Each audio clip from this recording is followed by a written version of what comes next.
Hello student. इस video में देखने वाले हैं हम गॉस की प्रमेय के अनुप्रयोग। ठीक है। जैसे पहले तो हमने ये जाना था इससे पहले वाले वीडियो में गॉस की प्रमेय हमें किसी बंद पृष्ठ से गुजरने वाले विद्युत फ्लक्स के बारे में बताती है। अच्छा, उसके बाद क्या है, गॉस की प्रमेय के आधार पर हम विभिन्न आकृतियों के कारण विद्युत क्षेत्र का मान भी ज्ञात कर सकते हैं। ठीक है, तो इस वीडियो में गॉस की प्रमेय का पहला अनुप्रयोग दिखेंगे और पहला जो अनुप्रयोग है या कहीं पहली हेडिंग है वो रहेगी अनंत लंबाई के एक समान रूप से आवेशित सीधे तार के निकट वैद्युत क्षेत्र की तीव्रता। ठीक है, ये रहेगा। तो इसके लिए देखो सबसे पहले क्या करते हैं हम, माना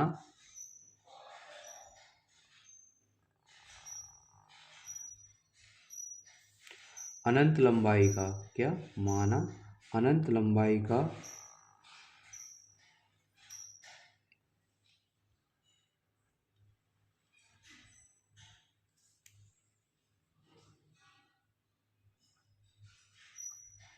माना अनंत लंबाई का एक समान रूप से आवेशित, अनंत लंबाई का एक समान रूप से आवेशित एक क्या है, सीधा तार है। ठीक है, और इस तार का रेखीय आवेश घनत्व, इस तार का रेखीय आवेश घनत्व है लैम्डा कूलाम प्रति मीटर। अच्छा, ये कहेंगे ये कहाँ से आया, तो मैंने स्टार्ट के वीडियो में बताया था, जब पहले वाले चैप्टर के वीडियो थे वहाँ पढ़ाया था रेखीय आवेश घनत्व। अगर तार एक रेखा के अनुदिश वितरित हो रहा है तब बनता है रेखीय आवेश घनत्व। तो तार है, तार में कोई लंबाई होती है तो उसके अकॉर्डिंग यहाँ तार का क्या रहेगा, रेखीय आवेश घनत्व। तो जो अनंत लंबाई का तार एक समान रूप से आवेशित है उसका रेखीय आवेश घनत्व क्या हो गया, लैम्डा कूलाम प्रति मीटर है। ठीक है, तार के निकट तार के निकट स्मॉल आर दूरी पर, तार के निकट स्मॉल आर दूरी पर एक बिंदु क्या है, पी है। तार के निकट स्मॉल आर दूरी पर एक बिंदु पी है जहां हमें वैद्युत क्षेत्र की तीव्रता ज्ञात करनी है। अब इसके लिए क्या करते हैं हम, बिंदु पी पर वैद्युत क्षेत्र की तीव्रता ज्ञात करने के लिए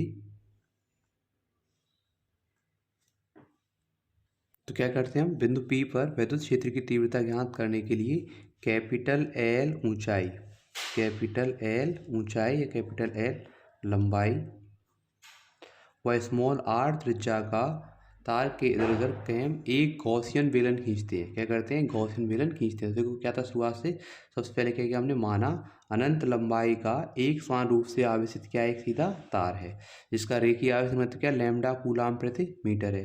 तार के निकट स्मॉल आर दूरी पर एक बिंदु पी है जहां हमें वैद्युत क्षेत्र की तीव्रता ज्ञात करनी है। बिंदु पी पर वैद्युत क्षेत्र की तीव्रता ज्ञात करने के लिए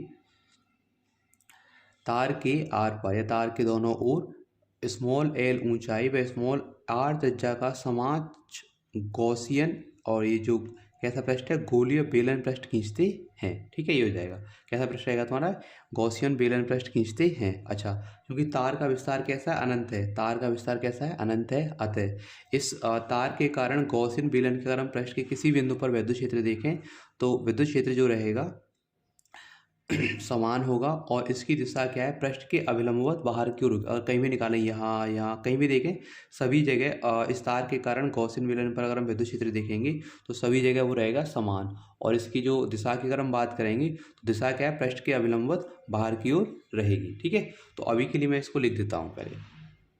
तो देखो क्या है, सबसे पहले माना अनंत लंबाई का एक समान रूप से आवेशित एक सीधा तार है। तो ये क्या होगा, अनंत लंबाई का एक सीधा तार हो गया। ठीक है, और इस तार का रेखीय आवेश घनत्व क्या है, लैम्डा कूलाम प्रति मीटर है।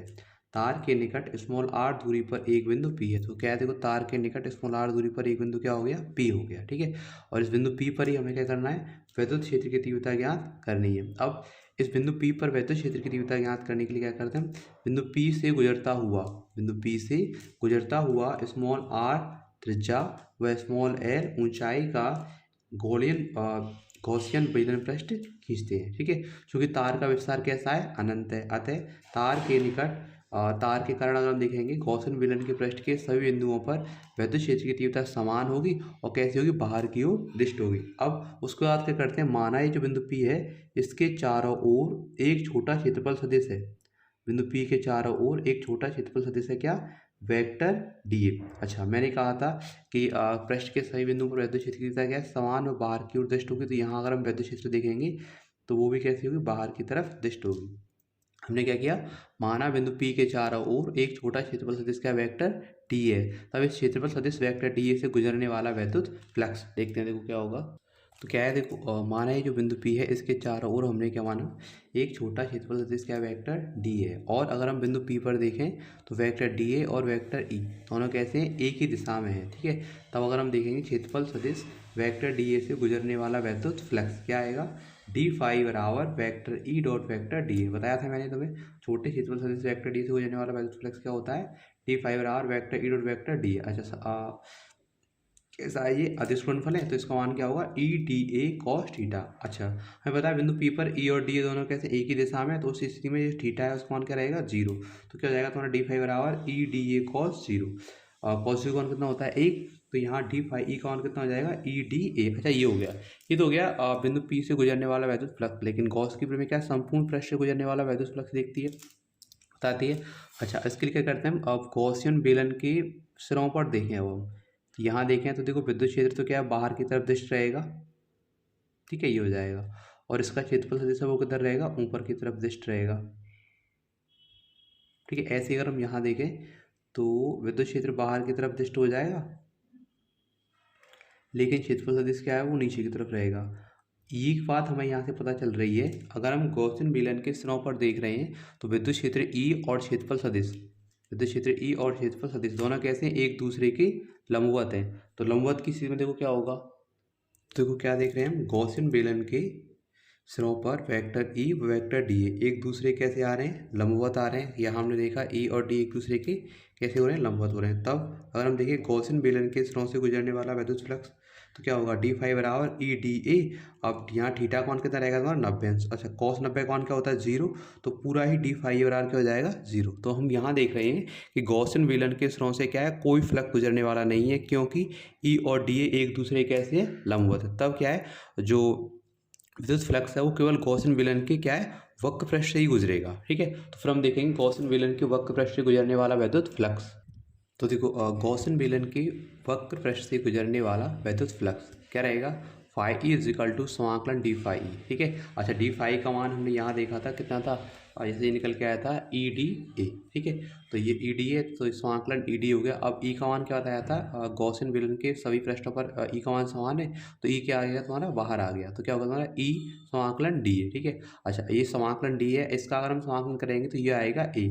और ए से मतलब क्या है, क्योंकि अभी हम कह रहे थे कि ये जो गॉसियन बेलन के क्या है, केवल वक्र पृष्ठ ही फ्लक्स गुजर रहा है, तो यहाँ समाकलन डी का मतलब जो ए मान आएगा उसका मतलब ही यही होगा कि ये क्या है, बेलन का वक्र पृष्ठ है, ठीक है। अच्छा बेलन का वक्र पृष्ठ क्या होता है, 2 पाई आर, तुमने सूत्र पढ़ा होगा, उसके हिसाब से चूंकि यहाँ बेलन की त्रिज्या कितनी आर है, ऊंचाई कितनी है एल है, तो वक्र पृष्ठ क्या हो जाएगा 2 पाई आर एल। तो यहाँ देखो ये जो मान था फाई बराबर क्या था, ई समाकलन डी, तो इस फाई का मान क्या हो जाएगा, ई, और समाकलन डी का मान कितना आ गया, 2 पाई आर एल, ठीक है, ये हो गया। चूंकि तुमने गॉस की प्रमेय से क्या पढ़ा है कि फाई बराबर होता है क्यू बट्टे एप्सिलॉन नॉट, तो इस फाई का मान क्यू बट्टे एप्सिलॉन नॉट लिख देंगे, बराबर क्या हो जाएगा, ई इंटू 2 पाई आर एल। अब इसमें हमें क्या है, ई का ही तो मान निकालना भाई, वैद्युत क्षेत्र की तीव्रता ज्ञात करनी है। ई बराबर कितना हो जाएगा, 2 पाई एल कहाँ जाएंगे तुम्हारे बट्टे में, तो ई बराबर क्या हो गया, क्यू बट्टे 2 पाई एप्सिलॉन नॉट आर एल, ठीक है, ये हो गया। अच्छा इसको मैं ऐसे लिख सकता हूँ 1/2 पाई एप्सिलॉन नॉट आर और क्यू बट्टे एल।